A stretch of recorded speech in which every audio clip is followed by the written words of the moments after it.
Hi everyone, my name is Ben and welcome back to Fancy F1 Tips, your home for the latest news, insights and thoughts on Fancy Formula 1. This week I'll be talking through my review of the Italian Grand Prix. I'll share some news and info in advance of this weekend's Singapore Grand Prix, and I'll show you the current plans for my Fancy F1 team. Let's get into it. Let's start by reviewing the race at Monza 2 weeks ago. Sainz impressively qualified on pole, but fell to the two Red Bulls in the race to third on the podium. With the top six consisting of all Red Bull, Ferrari and Mercedes drivers, those who used their limitless chips will have earned a huge amount of points this week. Elsewhere, Albon lived up to the hype with a 7th place finish, and Liam Lawson was once again the best of the budget drivers. My fancy team got 258 points in Monza, with a slight red arrow taking me from 1,377th to 1,417th in the overall rankings. Let's look at the team in more detail. Verstappen earned his 10th consecutive win in Monza, earning him 38 points, doubled to 76 points with my DRS boost.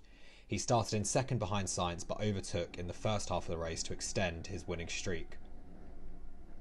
Perez earned 30 points, moving from 5th in qualifying to 2nd in the race, overtaking both Ferraris.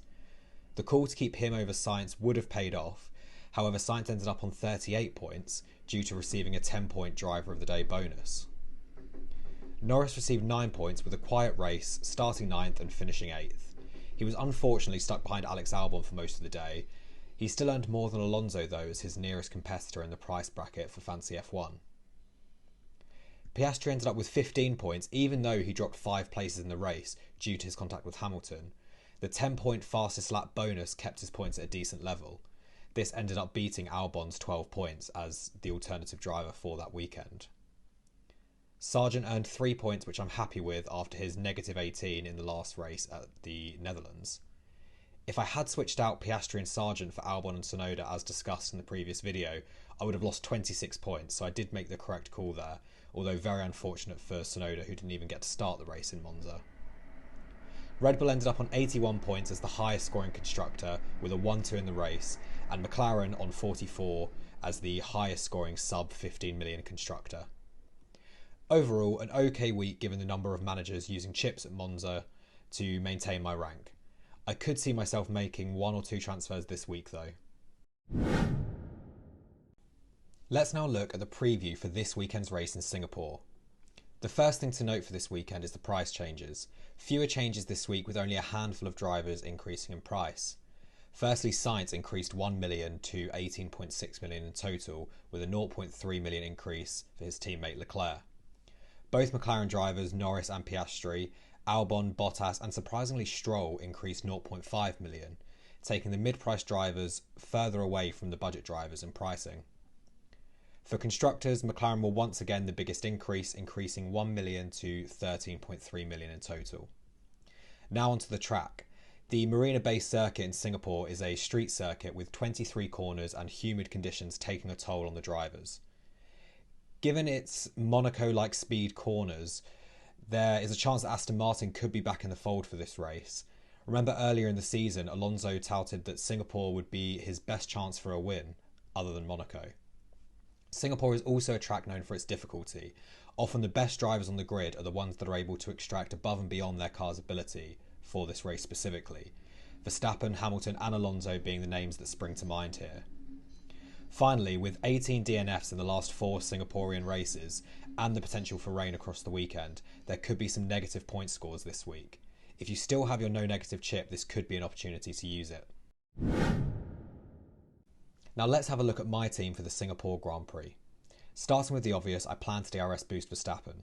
He has to end his winning streak at some point, but I'm not going to be the one to bet on when that is. And so for now I'm expecting an 11th victory in a row.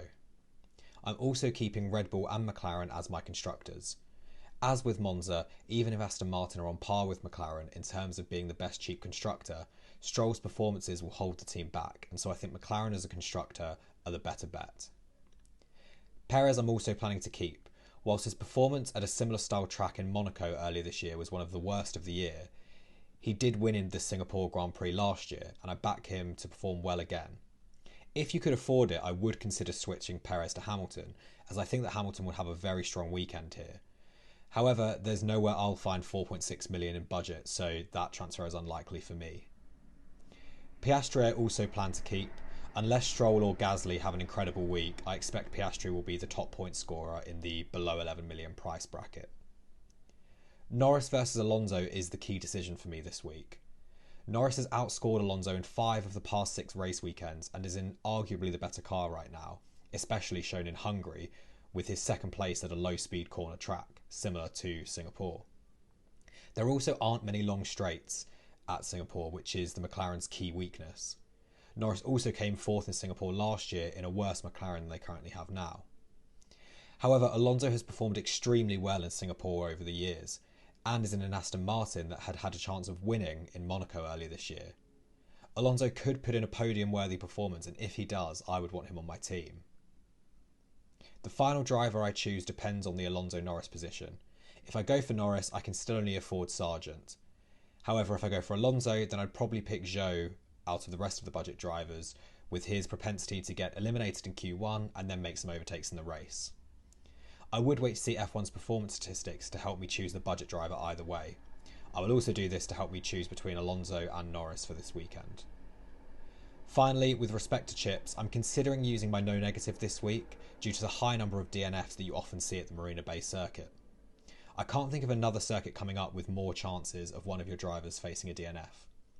A final fix chip could also come in handy if a driver qualifies out of position with little opportunities for overtakes and you may want to transfer that out. There were only 16 overtakes in 2022 as an example. So that's my team for the Singapore Grand Prix. I'm currently leaning towards Norris over Alonso, but as always I'll look out for the performances in Friday's practice before making any transfers. Thanks for watching the video this week. Let me know your transfer plans for this race week, leaving a comment below with your thoughts. If you've enjoyed the video, make sure to give it a like and subscribe to see tips for future F1 races. This has been Fancy F1 Tips, and I'll see you in the next one.